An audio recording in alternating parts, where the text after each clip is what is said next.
Bienvenue sur le carrefour du Koutamakou, le lieu où le passé et l'avenir d'un peuple se rencontrent et se révèlent.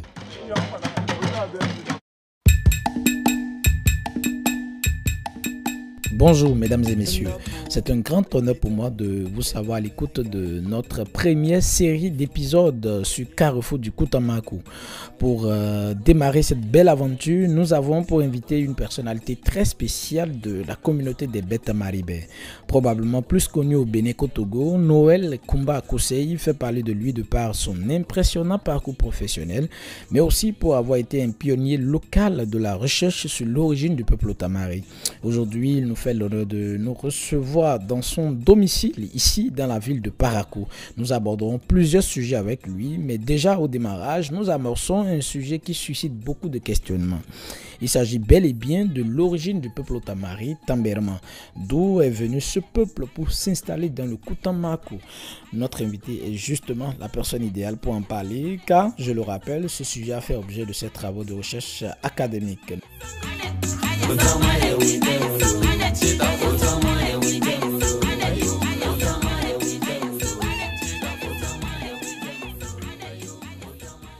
Noël Koumba Akosei, bonjour.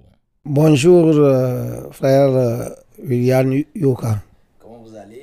Très bien, très bien. D'accord. Alors, aujourd'hui, nous allons échanger sur vos travaux qui ont porté sur les origines du peuple Otamari. Oui. D'ailleurs, ici sous mes yeux, votre mémoire de recherche de maîtrise intitulée Le peuple Otamari, essai de synthèse historique des origines à l'évasion coloniale européenne. Vous l'avez réalisé au cours de l'année académique 1976-1977, si j'ai bien raison. C'est bien ça. Il y a très longtemps. Alors, Ouais. à l'époque, qu'est-ce qui a suscité en vous le désir de réaliser ces travaux? Oui, ce qui a suscité le désir de réaliser ces travaux, c'est que j'avais lu beaucoup de choses sur l'histoire du peuple Otamari. Et, disons, ce n'était pas tellement de l'histoire, c'était souvent des aspects sociologiques. Il y avait assez donc, de documents quand même sur le peuple Otamari, avec plusieurs dénominations, hein. Les Somba de la Takora, le peuple Otamari, la population négroïde même, tout ça, surtout les sociologues. Les administrateurs coloniaux qui ont quand même écrit sur ce peuple-là, notamment Paul Mercier, Cornevin. Lui, au moins, il est historien. Il a essayé aussi de faire l'histoire du Dahomey. Quand j'ai lu, bon, il y a beaucoup d'éléments très intéressants, et beaucoup d'informations qu'on peut aussi ignorer, mais aussi beaucoup de choses, à mon sens, mal interprétées, mal comprises. Et puis, j'ai vu aussi que la documentation intitulée purement Peuple Otamari, tout ça, il y avait très peu. Il n'y a pas, pratiquement dans les bibliothèques, j'ai fouillé. Donc, j'ai pensé quand même que jusqu'ici, les gens avaient fait l'histoire des royaumes. Oui. Mais les peuples qui n'ont pas connu de royaume, il y a très peu disons, décrit là-dessus, sur ces peuples-là, par les fils de ces peuples-là. Donc, c'est toujours par d'autres personnes. J'ai pensé qu'on ne peut être servi que par soi-même.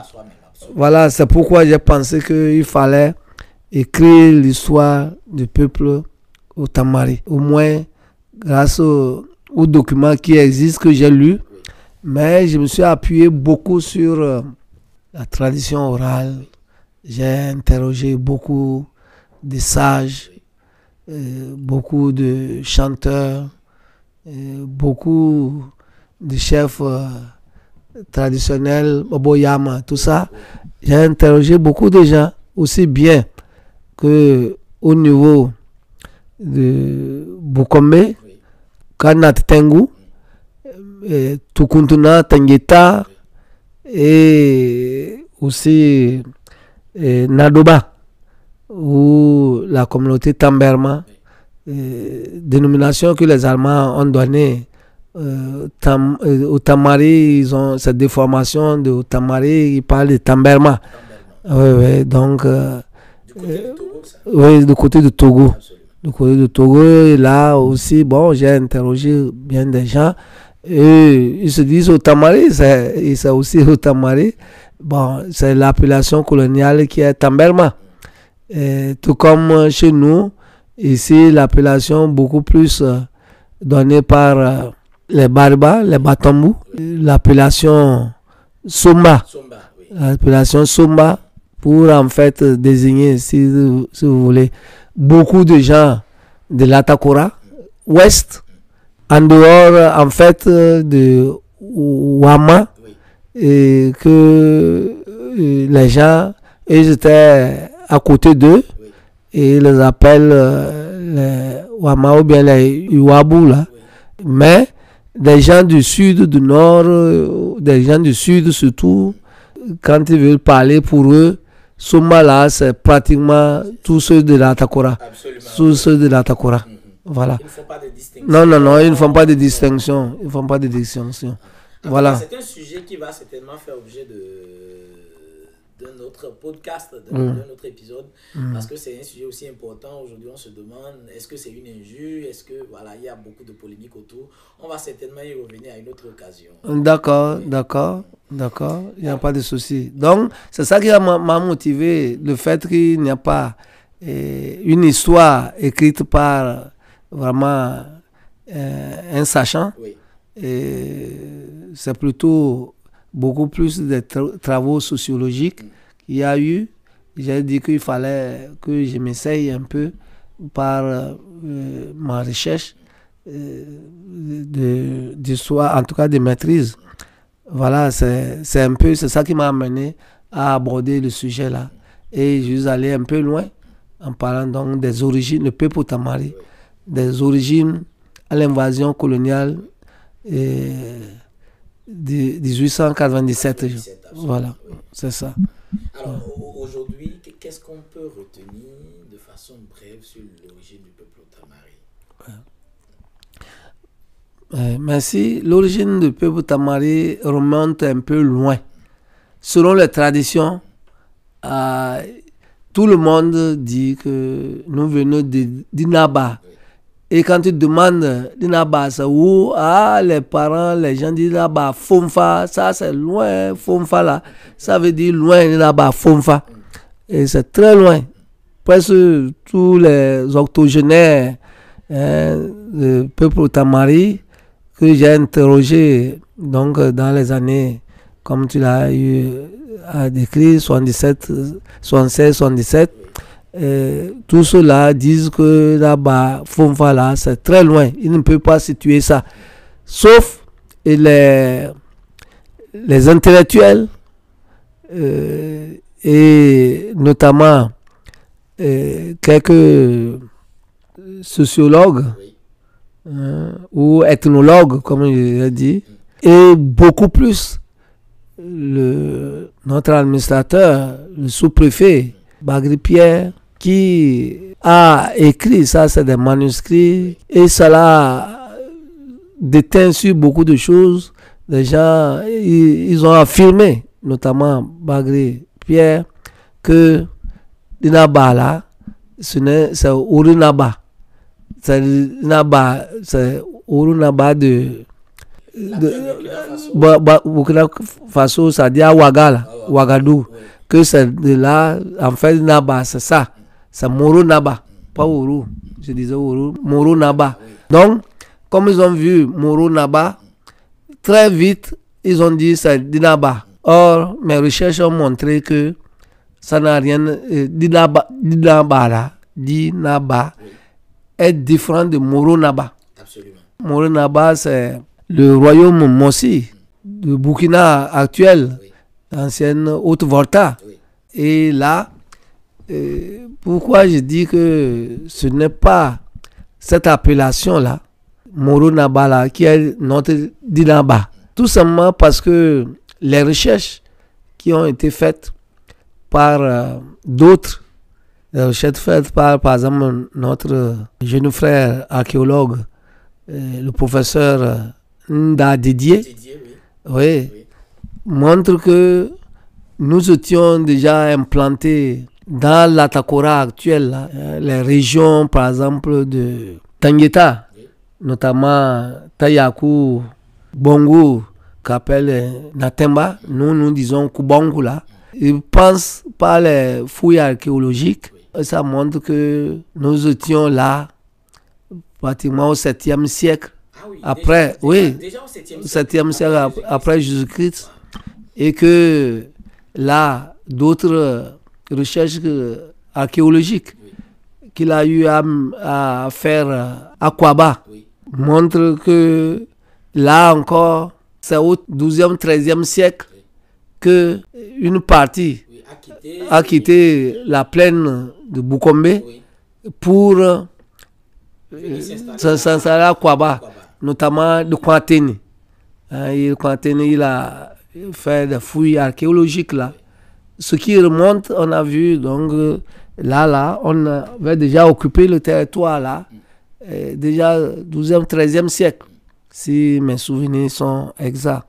Comme quoi, la thèse qui dit que nous venons de là-bas, oui, c'est-à-dire quand il se tue Ouagadougou, c'est-à-dire Moro-Naba, pour dire que c'est de là qu'on vient.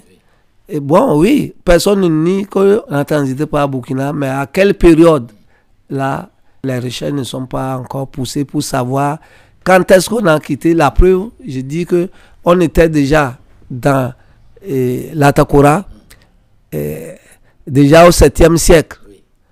Si on est là, au 7e siècle, alors que Moro-Naba ne viendra que plus tard, vers le 16e, 17e siècle. Voilà, 16e, 17e siècle, au moment où nous-mêmes on est déjà installés dans la Takora, les plaines, où on a amorcé, on a déjà même pas amorcé, on a déjà déployé les immigrations pour aller vers les hauteurs, c'est-à-dire Anatengo, les montagnes, d'où le nom des gens pour le peuple Otamari. D'où ceux qui sont allés en hauteur, on dit Otemboa, c'est-à-dire qui sont allés sur les hauteurs là-bas.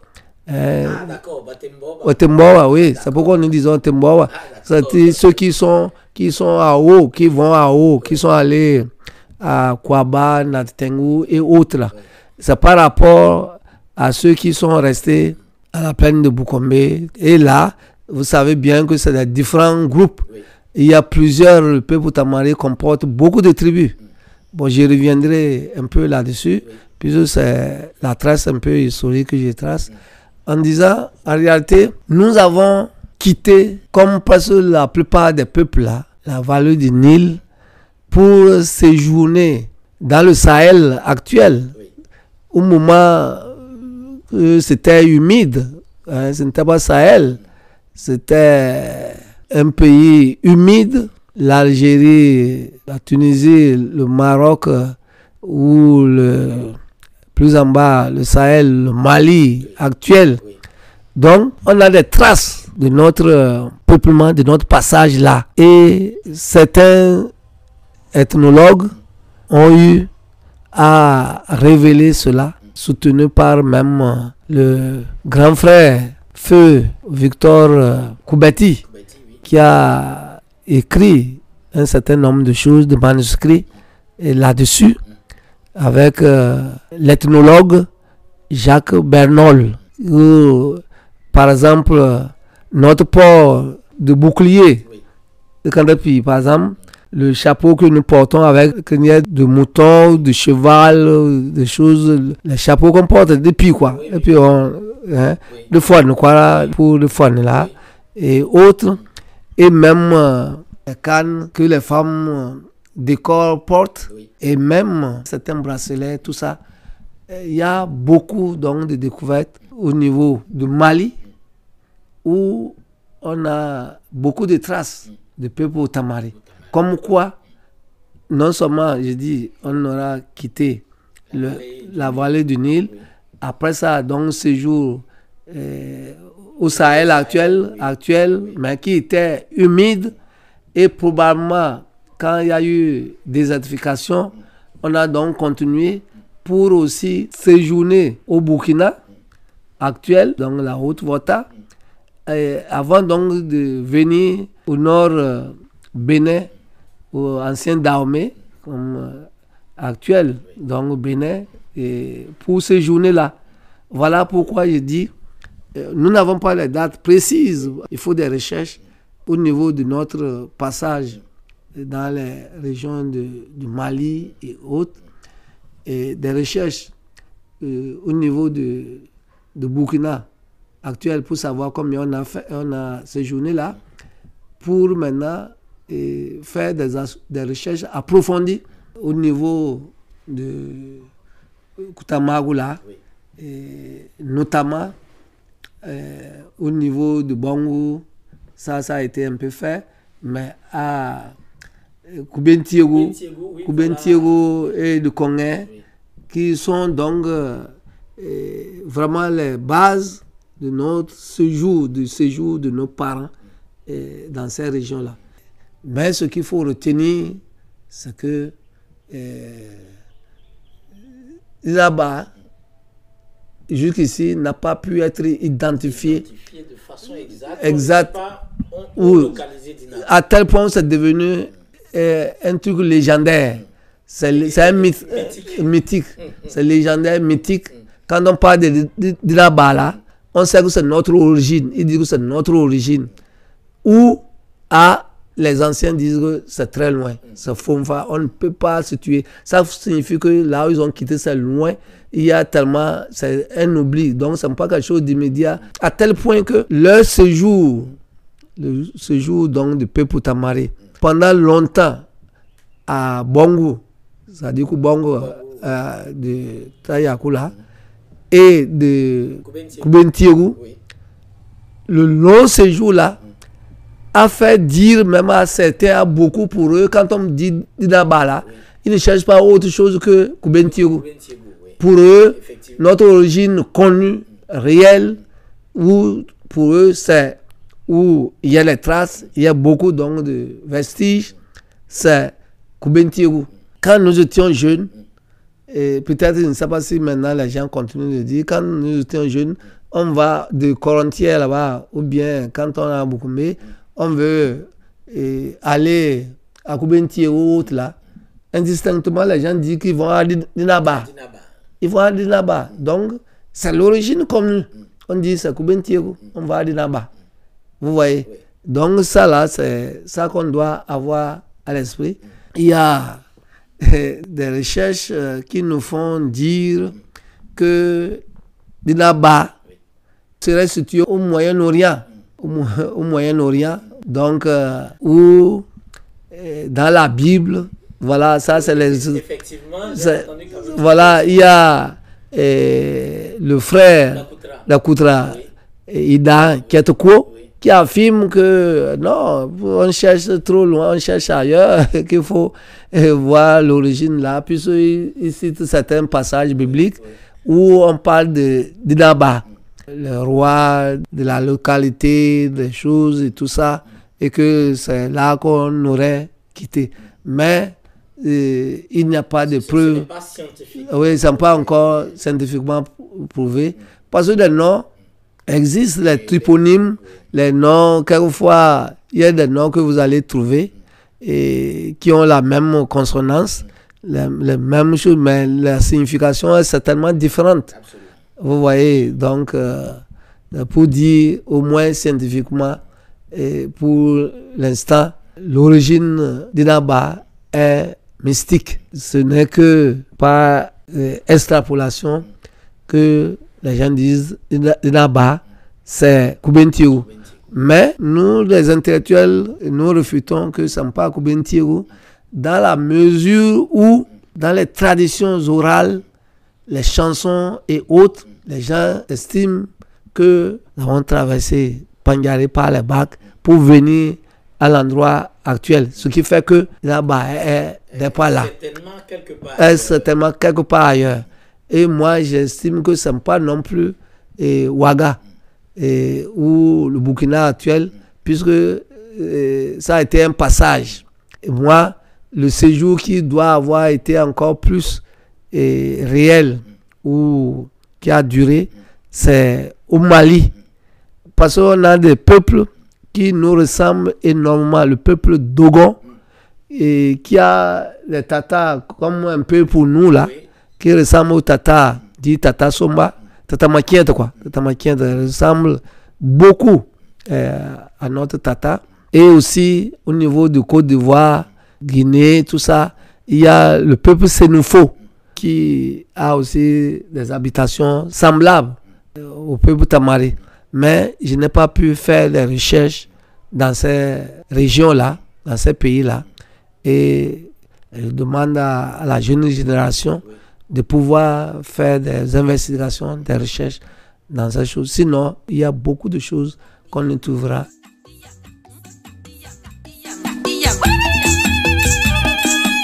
Merci Noël Kumba-Kousei pour cette première partie de notre échange au cours de laquelle nous avons parlé de vos travaux de recherche sur l'origine du peuple Otamari. Nous retenons que, bien que Dinaba soit beaucoup cité par les sources orales comme l'origine du peuple Otamari, l'on ne peut à ce jour le localiser. Et de vos travaux, il ressort que nous aurions quitté la vallée du Nil pour transiter par le Sahel, certainement par l'actuel Mali et l'actuel Burkina Faso, avant de nous installer dans le Koutamakou.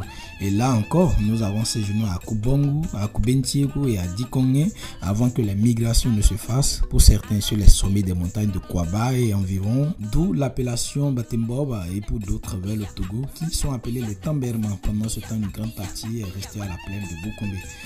Toutefois, vous encouragez la nouvelle génération à poursuivre les recherches pour avoir plus d'informations exactes. Merci encore et nous nous retrouvons dans la deuxième partie pour parler de votre regard sur l'avenir de la communauté des Beta Maïbé. Merci.